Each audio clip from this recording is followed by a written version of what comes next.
नमस्कार मंडळी, मी तुमचा लाडका मित्र वरद विजय चव्हाण आणि मी तुम्हा सर्वांचं माझ्या युट्यूब चॅनलमध्ये स्वागत करत आहे. म्हणजे महाभारतातलं युद्ध होण्यामागे अनेक कारण होती, पण त्यातल्यात सगळ्यात महत्वाचं कारण म्हणजे शकुनी मामा. शकुनी मामा बघावा त्या दुर्योधनाचे कान भरायचा. शकुनी मामाकडेच असे फासे होते की त्या फास्यांमध्ये त्याला जो काही नंबर हवा असेल तो तशा त्या फासांमध्ये यायचा आणि याच फास्यांमुळे पांडवांना स्वतःचं सगळं काही गमवावं लागलं, इन्क्लुडिंग द्रौपदी. पण शकुनी नक्की हे सगळं का करत होता? हे सगळं करण्यामागे शकुनी मामाचा नक्की काय हिडन अजेंडा होता? आजच्या या व्हिडिओमध्ये आपण हेच सगळं जाणून घेणार आहोत. मंडळी, महाभारत होण्याच्या आधी असे काही इव्हेंट्स घडले होते ज्या इव्हेंट्स बद्दल आपल्यापैकी अनेकांना माहितीच नसेल. त्या अनेक कारणांमधलं एक कारण आता मी तुमच्याशी शेअर करणार आहे. झालं असं होतं की भीष्म पितामह धृतराष्ट्रासाठी एक मुलगी शोधत होते, धृतराष्ट्राच्या लग्नासाठी. आणि हा शोध सुरू असतानाच भीष्म पितामहांना कळलं ते गांधार नरेश बद्दल. गांधार नरेश, त्यांचा गांधार हा संपूर्ण एम्पायर त्यांचा होता आणि हे तेव्हाचं गांधार आत्ताचं अफगाणिस्तान मधलं कंधार आहे. गांधार नरेश यांना गंधर्व नरेश म्हणून सुद्धा संबोधलं जात होतं. मग भीष्म पितामह पोचले गंधर्व नरेश यांच्याकडे आणि सांगितलं की तुमच्या मुलीचा मला हात मागायचा आहे कुरु वंशाच्या राजासाठी, म्हणजेच धृतराष्ट्रासाठी. आता तुम्हाला माहितीच असेल की धृतराष्ट्र आंधळे होते आणि त्यांच्या याच आंधळेपणामुळे गंधर्व नरेशना हे नको होतं की त्यांच्या मुलीने एका आंधळ्याबरोबर लग्न करावं. बट गंधर्व किंवा गांधार हे खूप छोटं राज्य होतं आणि त्यांची तेवढी क्षमता नव्हती की ते भीष्म पितामहाला किंवा या संपूर्ण साम्राज्याला नाही बोलू शकतील. आणि मग धृतराष्ट्र आणि गांधारीचं लग्न लावण्यात आलं. पण लग्न झाल्यानंतर भीष्म पितामहाला गांधारीबद्दल एक अशी गोष्ट समजली ज्याच्यामुळे त्यांना असं वाटू लागलं की त्यांच्याबरोबर धोका झाला. झालं असं होतं की भीष्म पितामहाला कळलं की गांधारी जी आहे ती मांगलिक आहे, म्हणजेच तिचा मंगळ खूप स्ट्रॉंग आहे आणि तिचं पहिलं लग्न एका बकऱ्याबरोबर लावण्यात आलं होतं. आता जर तुम्हाला माहितीच असेल की आता समजा एखाद्या मुलीचं किंवा एखाद्या मुलाचं जर मंगळ स्ट्रॉंग असेल तर त्याचं पहिलं लग्न एखाद्या झाडाबरोबर किंवा नारळाबरोबर किंवा बकऱ्याबरोबर लावलं जातं आणि मग त्यांची बळी दिली जाते. कारण असं म्हणतात की ज्यांचा मंगळ स्ट्रॉंग असतो त्यांचा जो पार्टनर असतो तो सहज मरू शकतो. म्हणून हे जी विपदा आहे ही अवॉइड करण्यासाठी पहिलं लग्न एखाद्या बकऱ्याबरोबर, नारळाबरोबर किंवा एखाद्या झाडाबरोबर लावलं जातं, ज्याच्यामुळे जो त्याचा आत्ताचा नवरा असेल तो तिचा दुसरा नवरा असेल आणि त्याच्यावर या मंगळ ग्रहाचा एवढा प्रभाव पडणार नाही. आणि याच गोष्टीचा भीष्म पितामहाला खूप राग आला होता.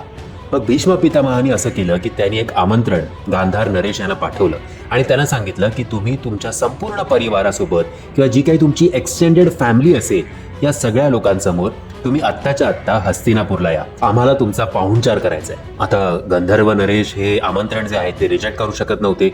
एक तर मुलाकडच्या बाजूनी सांगितलंय की तुम्ही आमच्याकडे या, त्यातून भीष्म पितामहासारख्या व्यक्तिमत्वाने आपल्याला सांगितलंय तर आपल्याला तिकडे जावंच लागणार. मग हे संपूर्ण परिवारासोबत तिकडे पोहोचले. तिकडे पोहोचल्या भीष्म पितामहानी या संपूर्ण परिवाराला जेलमध्ये टाकून दिलं. आणि त्यावेळेला अशी प्रथा होती की जर तुम्ही कोणाकडे पाहुणचारासाठी गेलात तर मग ते तुम्हाला जे जेवण देतील किंवा ज्या क्वांटिटीमध्ये जेवण देतील तेवढंच तुम्हाला खावं लागेल. मग तुम्ही हे कमी आहे हे जास्त आहे असं करू नाही शकत. तो अशा त्या ट्रेडिशनमध्ये भीष्म पितामहानी या संपूर्ण परिवारासाठी जेलमध्ये रोज फक्त एक मूठभर भात पाठवायला सुरुवात केली. आता समजा ही एक्सटेंडेड फॅमिली 50-60 लोकांची किंवा 100 लोकांची असेल तर रोज हा मूठभर भात किती लोकांना पुरणार? म्हणजे जरी सगळ्यांनी इक्वली डिवाइड केलं तरी प्रत्येकाच्या वाटेला फक्त एक शीत किंवा 3-4 शीतं मॅक्स टू मॅक्स येत असतील. त्यामुळे एक एक करत भुकेच्यामुळे या एक्सटेंडेड फॅमिलीमधली लोक मरायला लागली. आता या जेलमध्ये गंधर्व नरेश स्वतः होते आणि त्यांचा मुलगा म्हणजेच प्रिन्स ऑफ गांधार अर्थात आपले शकुनी मामा हे त्या जेलमध्ये या परिवारासोबत होते. आता जेव्हा या परिवारातले एक एक लोक मरण पावत होते भुकेमुळे, तेव्हा मग जी लोक जिवंत होती त्या लोकांनी असं ठरवलं की आता मरायचं तर सगळ्यांनाच आहे. मग त्यापेक्षा एक काम करूया, जो काही आपल्याला हा एक मूठभर भात मिळतोय तो आपण आपल्या युवराजाला म्हणजेच शकुनीला देऊया, म्हणजे तो तरी जिवंत राहील. सगळ्या लोकांनी या विचारासाठी सहमत दर्शवलं.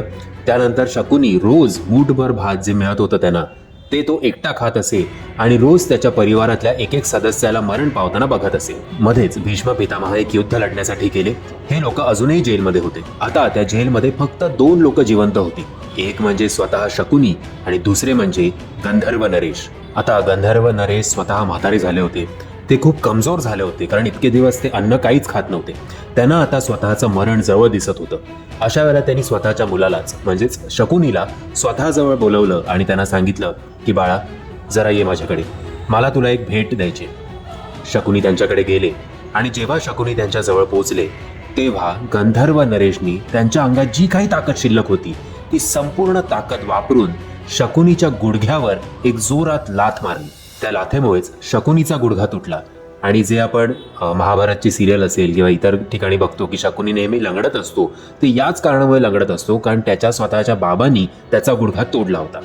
शकुनी खूप वैतागला, रडायला लागला. तो त्याच्या बाबांना बोलायला लागला की बाबा हे काय केलं तुम्ही, असं का वागलात माझ्याशी, का गुडघा तोडलात माझा. त्यावर गंधर्व नरेशने असं सांगितलं की बाळा, मी तुझी कुंडली बघितली आहे. तू एवढा अय्याश आहेस की तू जेव्हा इकडनं बाहेर पडशील तेव्हा तू सगळं विसरून जाशील की तुझ्या बापाबरोबर काय झालंय, तुझ्या परिवाराबरोबर काय झालंय. पण मी तुला या गुडघ्यावर यासाठी लाथ मारली की यापुढे जेव्हा तू एक एक पाऊल ठेवशील, प्रत्येक पावलावर तुला आपल्याबरोबर काय करण्यात आलं होतं, आपल्या परिवाराला कसं संपवून टाकण्यात आलं होतं, या गोष्टीची जाणीव तुला सतत राहावी.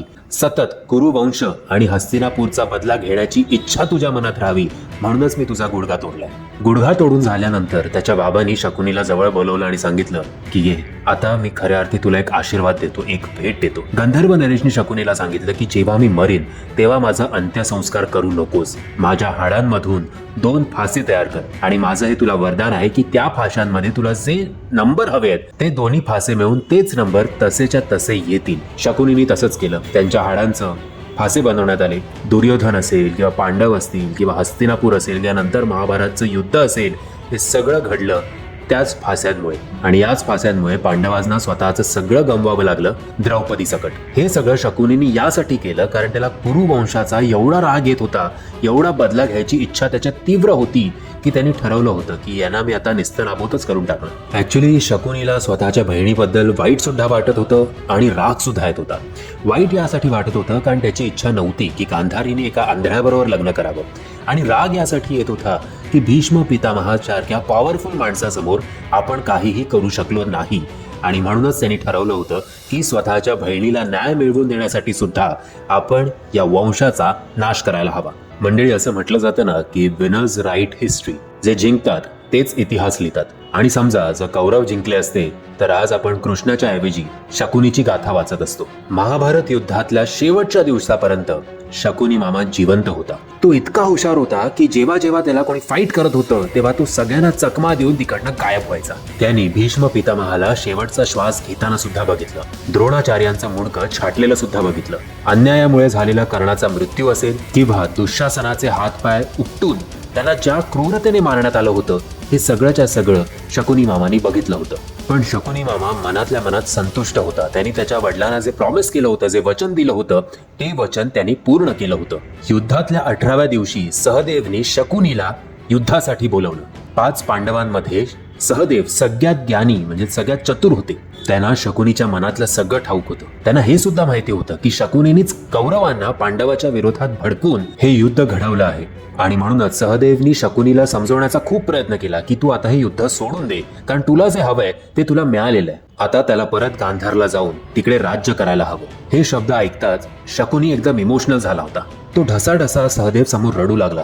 आणि त्यांनी सगळं लहानपणापासून आतापर्यंत त्यांनी जे जे फेस केलंय ते सगळ्याच्या सगळं तो सहदेव समोर बोलून स्वतःचं मन मोकळं करत होता. लहानपणी त्या कैदीत घडलेल्या सगळ्या गोष्टी त्यांनी सहदेवला सांगितल्या.